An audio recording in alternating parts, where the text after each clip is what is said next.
Welcome, my friend. Thanks so much for joining me. I'm Jen Hilman, and I welcome you to this beginner yoga series. So we have explored a lot of poses so far, and in today's practice, we are going to take a look at some common hip opening poses. Now, hip openers are great to practice because we spend so much time sitting that it gets really compressed in our hips and low back. So this is a wonderful opportunity to really open up those areas of tension, which not only helps to improve your flexibility, but will also help to relieve any chronic tension and pain areas in the hips and low back. So go ahead and like this video, leave your questions and comments below, and don't forget to subscribe to the channel.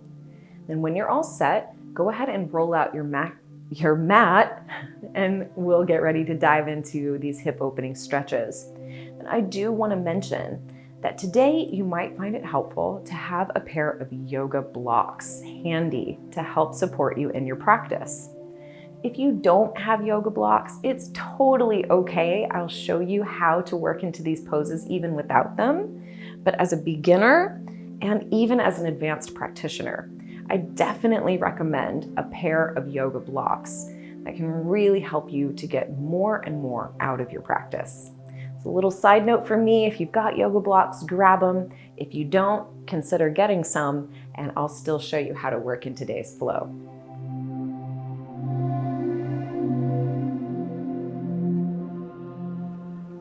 We are going to start our practice standing. I want you to start with a nice wide stance so you can take up lots of space on your mat and rotate your toes about 45 degrees open to the sides. Then take a nice deep bend into your knees so you can bring your hands out onto your knees and give yourself a little down and out kind of pressure with your hands. That'll really start to take you deeper into the hips as you stretch here. Now from this place, I like to do a little twist in the spine, which also helps to loosen up the low back and some of those attachments around the back of your hips and around the sacrum. So you can just take a moment here, exploring some twists and see how that feels to your body. Just starting to warm things up. Good, then we'll go ahead and come back to center, rise on up, then fold your body forward from here. It's okay if you need to bend your knees a little bit or maybe even separate your feet a little wider apart. Just find yourself in a good position so you can really release the weight of your upper body, folding down over your legs. Then from here, we're going to begin to shift your weight right to left, bending into one knee and then the other, gently rocking side to side, right to left. And notice how this is really starting to open up that entire line from your inner knee up into your inner hip. You can move as slow or as fast as you like here, just gently rocking right to left, left to right, shifting side to side. Then when you feel complete, you can go ahead and come on back to center and roll yourself all the way up. Yeah, and let's just shake out the legs a little bit. So this first pose that we are going to practice is called side angle pose. And if you remember from early on in our series, we explored the 3 warrior poses. In particular, we looked at warrior 2, which is the foundation or the starting point for our side angle pose. So if you haven't had a chance to practice the warrior poses, you can check the link below and be sure that you dive into that video as well. That's going to give you a great foundation for where we're going next. So if you remember your warrior 2, we're going to set up by stepping your front foot forward. In this case, it's the left foot for me. Then you're going to step your back foot back. So the front foot, the toes are going to be pointing towards the front of your space. The back foot is going to be rotated so the outer edge of your foot is parallel to that back edge of your mat. Now you want to make sure you have plenty of space between your feet so that you can really lunge deep into that front leg. So from this warrior two, we begin to find our side angle pose. Reach your front fingertips forward. We really want to extend, finding length along the sides of your waist as you reach. If you don't have a block, bring your forearm down onto your knee and extend those free fingertips up towards the sky. If you do have a block, you can bring it to the outside of your foot and place your hand down onto your block.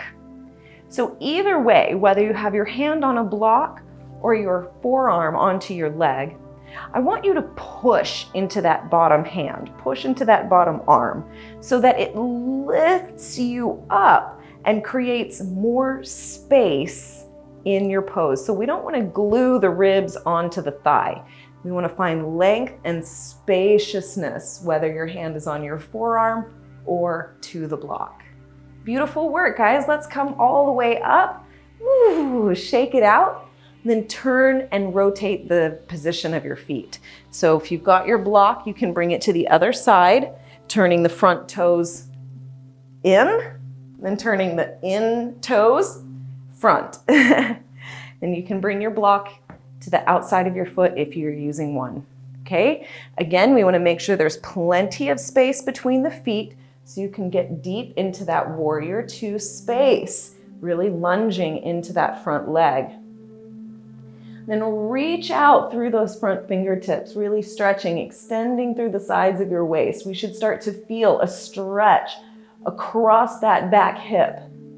Then either bring your forearm down onto your thigh or down to a block as you extend that free arm up towards the sky. Now it can be tempting to collapse or to shrug into the shoulder, but we want to bring power and energy into your pose. So press up and out of your shoulder. Press up and out, creating space along the front body. Lunging deep into the leg, finding that beautiful side angle pose. You got it. Nice work, my friend. Let's go ahead and come on up out of the pose. Step your feet together and just shake out the legs a little bit. It's definitely hard work when you're really mindful and pay close attention to all of the different activations inside the pose. Next up, I'm going to show you triangle pose, which is very similar to side angle pose. The big difference is that the front leg is straight instead of bent. Again, you can use the block or you don't have to. We're going to set it up in the same way. So you're going to bring your front foot facing towards the front of your space. Then the back foot is going to be rotated, toes rotated in. Now, again, we want to keep this front leg straight. That's going to be the big difference between these two poses. And from here, the action is the same. We start by extending the front fingertips forward, really reaching, extending your side body long. It's almost like you're reaching to grab something on the other side of the room, really finding a lot of space in that stretch. Once you reach the edge, you can either bring your hand down onto your shin or ankle or onto your block. Then the free hand floats up. Now we really want to align this pose. So it can be tempting to be kind of somewhere out here with your hips behind you and the top shoulder rotated in. See if you can scoop the bottom hip under as you rotate through the ribs and stack your shoulders. Then it can also be tempting to just kind of collapse in the side body. See if you can find length and space between the ribs and the top of the hip. So really lengthening through the underside of the waist. That's what's going to drive the stretch right into the inner thigh and hip. Beautiful triangle pose. Maybe even looking your gaze to the sky to finish it off.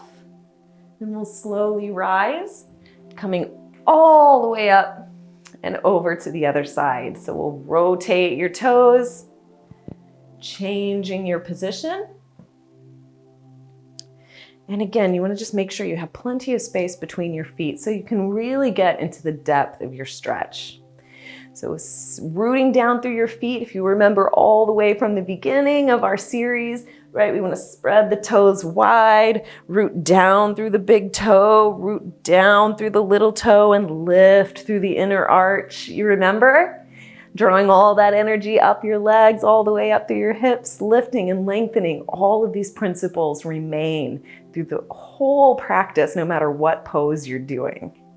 As we move into that triangle pose, you lengthen and stretch, reaching your front fingertips forward, still maintaining the activation in your legs, rooting down through the toes, drawing the energy up towards your hips, lengthening out through your side as you reach. And then the bottom hand comes down to your shin, to a block, maybe even to the floor. Then you'll reach those top fingertips up towards the sky. So again, we want to find length along the sides of your waist. Try and scoop that hip under, so we're not just sticking the butt out. We want to scoop it under. Roll and stack your shoulders, lengthening through both sides of the waist. We really find the fullness of the pose, awakening the whole body, the whole presence of mind, breathing into your breath all the while. Nice work, my friend. Let's slowly rise. We're going to come on up. Step your feet together. Let's shake it out a little bit. Now, the next two poses I want to show you are going to help target the outer thighs and the outer hips, right? So we've done some work to awaken the inner hips and thighs, but we got to get the outer part as well. So the next shape is our revolved pyramid pose. So as triangle is an open face pose, we are going to move into a revolved or more of a closed position. So I'm going to show you how by turning. We're going to face towards the front of your mat.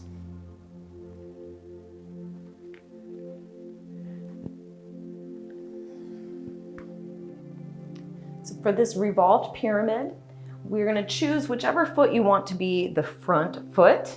For me, I'm going to start with my right foot.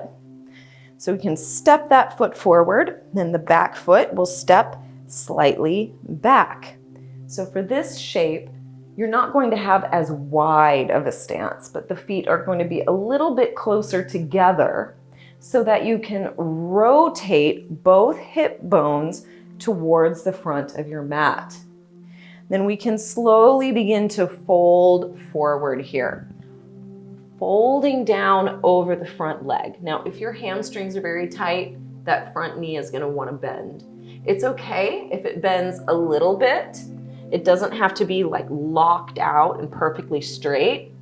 But if you bend it too much, we're kind of missing the stretch. So try and press that knee as straight as you comfortably can, and then work on folding forward, one little breath at a time. Now, if you have blocks, you might have them underneath your hands, or you can just bring your hands to the floor. So whatever works for you is great. I do like the blocks, especially as a beginner, because it just gives you a little more space, kind of brings the earth a little closer to you. In order to revolve this shape, bring your opposite hand. So for me, my right leg is front, so I'm bringing the left hand to the outside of the right foot, onto a block or onto the floor. Then I like to bring my hand to my hip, so my right hand to the hip, as you press into that left hand and rotate. So you really work into that rotation, and my hand to my hip helps me to focus in on that rotation. Then you can extend your free hand up towards the sky. So really, really awakening the IT band, the outer hip, even stretching into the low back as you rotate the rib cage around. This is a big stretch. The IT band is an area that gets really tight, so it can be a little confronting to stretch it out, but just connect with your breath to help you through. Then we'll slowly release, folding back down. Then go ahead and just step that back foot forward, coming to a nice easy forward fold. You can kind of shake out your legs a little bit. Let it relax. Now, let's try the other side. So I'll keep the left foot forward and step the right foot back. And now I'm there in this forward folded position. But again, if you need to adjust, you can come and stand up. Make sure that your feet are hip distance apart so you're not on a tight wire, right? We want to be more like on railroad tracks. And we want to have those back toes rotated as much to the front as you can, and rotating the hips around to the front as you fold forward, working into the hamstring. Now to work the IT band, lift up your heart, and we'll step that right hand or the opposite hand to the outside of your front foot. I like to bring the free hand to the hip just to help with that rotation, really getting the rib cage around, revolving your shape. Then you can extend the free arm up towards the sky. Again, that front knee, it might want to bend if your hamstring is real tight or if the IT band is really tight. Work on straightening through that knee as much as you comfortably can, right? We don't want to overstretch. We just want to dance up to the edge. And when you're ready, let it go, folding back down. And you can step that back foot forward, coming back to your forward fold, and just kind of shake out the legs a little bit. Now let's come down to a tabletop. Just coming to your hands and knees. From here, I'm going to show you pigeon pose. So this is a big stretch that you will commonly see in your vinyasa classes, but it's not often explained in detail. So I want to show you the do's and don'ts of pigeon pose and how to get into it safely. So the first thing we're going to do from this tabletop is just step your whichever foot forward. I'm choosing the right, it doesn't matter. You can pick whichever foot. Step it forward. Then your back leg, scooch that knee back a little bit. Now from here, shift your hips back and extend through that front leg. This is a nice little half split, another chance to stretch your hamstring as you fold forward here. Again, that front knee might want to bend, but just lift yourself up a little more, right? You don't have to fold forward. You can stay lifted as you work on keeping that front knee extended, really stretching the hamstring here. Okay, then the next step, you're gonna lift up your heart. Walk your right foot or the front foot across your midline towards the opposite side of your mat. Again, we're gonna try and keep that leg as straight as possible. Then take a moment to fold forward here. So this is actually a really nice variation. Instead of the revolved pyramid, a really great way to get into the IT band and stretch, although you probably won't see this pose as often in a class. So just a couple of options. The revolved pyramid is probably going to be a lot more common. From here, we're going to come up and begin to make your way into that pigeon pose. So how we're going to get there. Keep that right foot right where it is. Keep the front foot grounded. Then begin to shift your weight forward, opening that front knee out towards the side. So now we begin to move into our pigeon pose. Now, if your hips are very tight, they might be way up here. That's okay. You can use your hands to kind of help support and hoist your weight up. You can also use your blocks for the same purpose. Kind of lifting the weight out of your hips makes it a little easier to square up in the pose. You can also use your blocks underneath the front hip or underneath the back thigh so your blocks can support you in a more passive way. And eventually, as your hips open and as you deepen into the stretch, you can come all the way down in the shape. Now, the big thing we want to practice is bringing that back hip all the way around to the front. So sometimes I'll see people in the beginning, they're over here and they think this is their pigeon pose. Well, they're only about 70% there. The other 30% is bringing that back hip all the way around, so we square the hips to the front. If you want to play with folding your body forward, you can see what happens there. See how it takes you a little deeper into the stretch, just folding down over that front leg. Or you can just practice staying upright, which I think is a great practice if you're still working on getting your hips down to the ground. Just staying lifted upright is a perfect way to breathe into it little by little.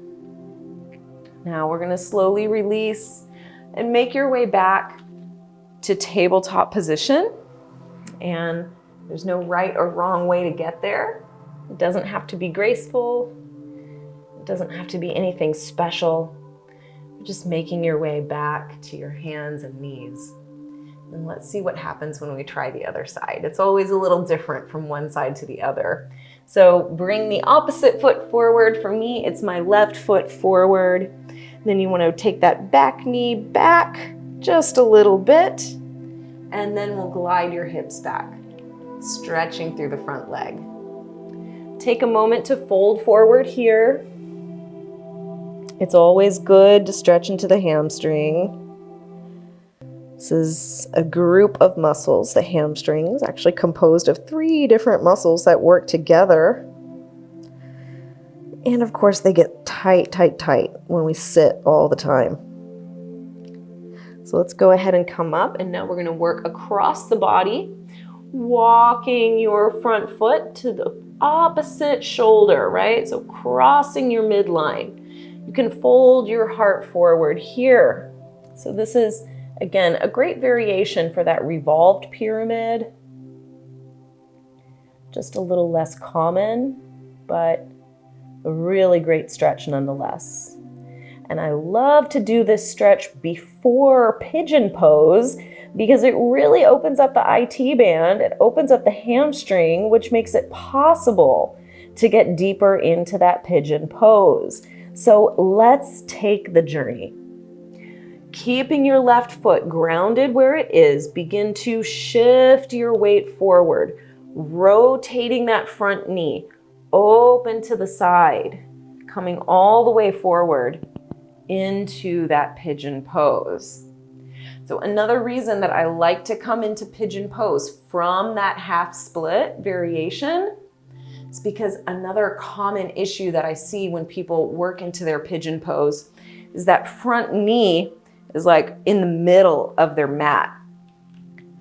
And this is, it's a nice stretch, but it's not pigeon pose. Our true pigeon pose, that front knee is open to the side.